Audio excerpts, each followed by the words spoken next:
welcome back to my channel. This is Laura.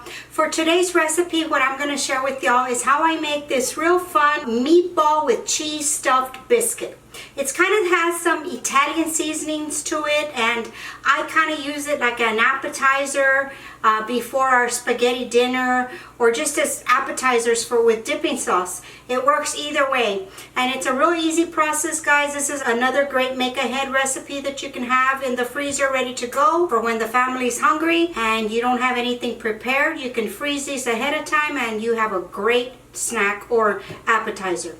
Okay guys, I will leave all the information linked in the description box below, and if you're new here, welcome. My name is Laura, and if you like the content, please subscribe to the channel, and don't forget to give this video a thumbs up if you enjoyed the content today. That helps notify YouTube to help spread our videos, and it sure helps us a lot here on this channel.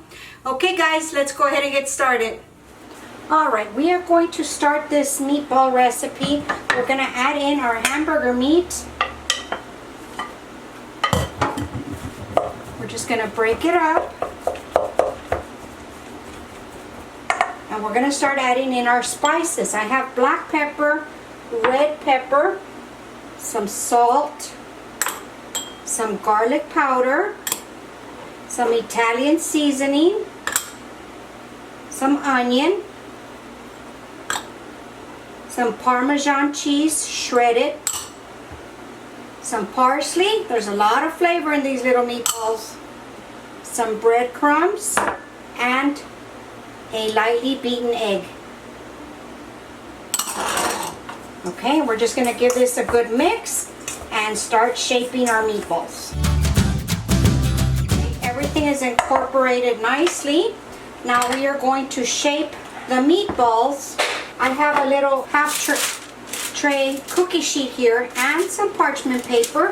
I have the oven preheating to 375, and I am going to use my cookie scooper to shape the meatballs because I want them all about the same size. So one little scoop like that is going to be perfect.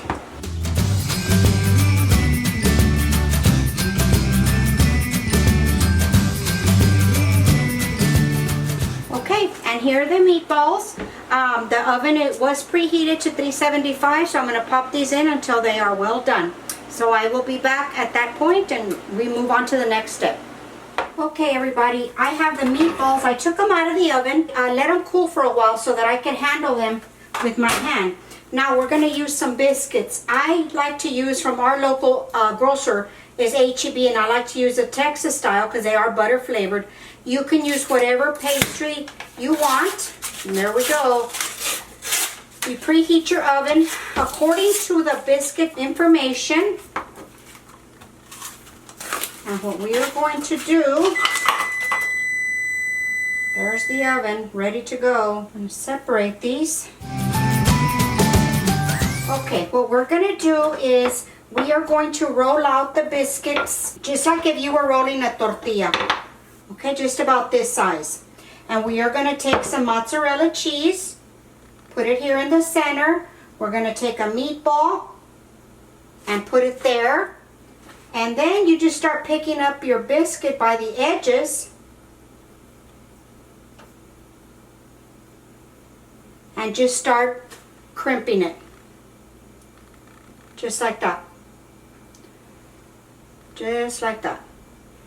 Okay, I am going to put it on a lined baking pan here and just keep going. It's real easy to do this, guys. Okay, we put our cheese, and I am using mozzarella. You can use whatever cheese you like. Pull it up and then just tuck it under, just like that. And put it on your sheet. Okay, I'm going to keep going. Okay, here we have all the biscuits rolled, and as you see, I have more meatballs. I just have used one can for my family, but if you need more, of course, use more meatballs. The rest of them, what I do is I freezer bag them, and I keep them in the freezer for a spaghetti dinner for another night. Okay, now for this, I melt a little bit of butter. I'm gonna brush the tops of these with butter. And then I'm gonna take this, another H-E-B product. It's Ciao Italia. It's garlic, sea salt, and crushed red pepper seasoning. This stuff is amazing, guys. If you have some of this, use that. You don't have to put this on top if you don't want to, but it gives it a nice crunchy little effect there. Okay, I'm gonna pop them into the oven for about 15 minutes and I'll be back to show you what they look like. Alrighty, the biscuits are out of the oven. They smell fantastic. Look at that. And I did brush them again with a little bit of butter on top. I like to normally let them sit, but since I want to show you what they look like on the inside, I'm going to take one out. And sometimes the cheese oozes out. See how nice and crispy on the bottom? How nice and brown they look? Let's see if we can cut one of these without making a mess or burning myself. Look at that. Delicious. Just when I popped it open, just the whiff of this, oh, it smells delicious. And see, you can even make the meatballs smaller and cut the biscuits in half and make smaller portions if you like. But to me, this is the perfect portion to have. Okay, let's go ahead and give this a bite. Okay, let's go ahead and give this a bite. They're not as hot. I let them sit for a little bit. These are just real tasty. You're really gonna love this. It has a little bit of a little tiny bit of a bite because of the red pepper. The biscuits are real nice and flaky, real buttery, and the cheese just sticks onto that meatball, and you get some cheese and meatball and biscuit in every bite. They're really, really delicious. I hope you give this a try. I really enjoyed making this recipe for you today, guys. I hope you enjoyed it too. If you did, please give us a thumbs up, and don't forget to go follow us on Facebook and Instagram at Virtual Kitchen with Laura. Okay, guys, I'll talk to y'all later. Bye.